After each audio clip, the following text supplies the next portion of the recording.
I saw your apology to Sean. It was nice. Oh, okay. I'm not ready to apologize. I'm not ready to apologize to Kodai Senga yet, but there are some signs that maybe the patience paying off at a new role for Senga. You like him as a closer or high leverage reliever at the end of these games? I mean, I like him respectfully better than he did as a starter. I mean, I don't think if that's the choice, I think, yeah. But I also do like the idea. I thought they should have done it sooner. I mean, good fastball when it's right, splitter, just that's all you need to close or pitch in high leverage situations. So let him try. It always seemed like when he got into the later innings, he started worrying about working in other pitches. That's when he got into trouble. So don't let him do that. One inning, get him out, perfect.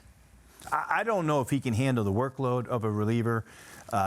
He's had health issues before. There were some deals, this past winter when they were trying to trade him that, for whatever reason, they weren't able to consummate. I think there were some health-related issues there too. And so, first off, I'm skeptical in that area. And secondly, you're right. This is really the only spot for him now left on the team, and they've explored a lot of different ways.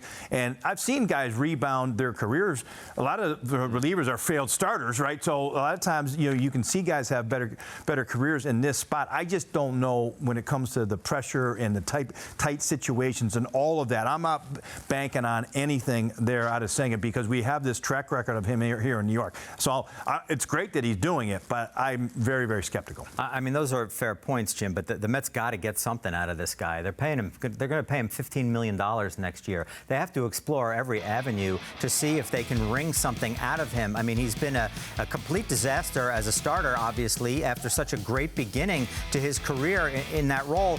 Now I think, Chelsea, you were saying it, I think his repertoire actually lends itself to that because he can, this is like the fallacy of having a lot of different pitches. You think you can throw 7 different things. Well, if 5 of them are bad, then you need to start cutting pitches and just throw the fastball and the ghost fork, and maybe he can find something there. I mean, what he's done so far has actually looked good. The 3 one-inning stints that he's had. I mean, I'm not suggesting it's a Mariano Rivera 2.0, but it's better than the 0 or worse that he was giving them. Right. I mean, without a closer healthy right now, why not? If he's your closer going into next year, then I think you have a problem. But yeah, that's not what we're talking about. I would have cut him when the season was still in play. Like, that's why, because I was trying to figure out, okay, well, how are they actually going to get better? And the way you get better is by getting better players that can get outs to help you win games. So you can climb up the standings instead of saying buried here. Now that they're buried and not going anywhere, what's the point? You might as well find out what you have with the guy that's already being paid for next year. And at this point, Duke, I don't think the question is the stuff. Kodai Senga has proved that he can get outs at the big league level, whether it be as a starter, as recently as last year, the beginning of last year, or reliever as recently as last night. I do, though, worry about the mentality, which has been an issue, and the ability to, this is a guy who needed an extra day of rest to start. He couldn't start every 5 or 4 days as a 5th starter. Needed the extra day of rest when he was better. So we could figure it out. But that, to me, would be the biggest question mark the rest of this way. Can he handle the duties that would warrant a high-end reliever? When we've seen him not have success, he's really had difficulties coming back, making adjustments, and being an effective pitcher for the most part. There's that periods of time where he stayed healthy, and early in the season, as soon as he had the injury, he lost his confidence. And when you're pitching, you have to fool yourself sometimes into thinking you're a better pitcher or a good pitcher. And maybe in one-inning stints you can do that for a period of time, but you're going to have an issue, a blow up, in the bullpen or 2.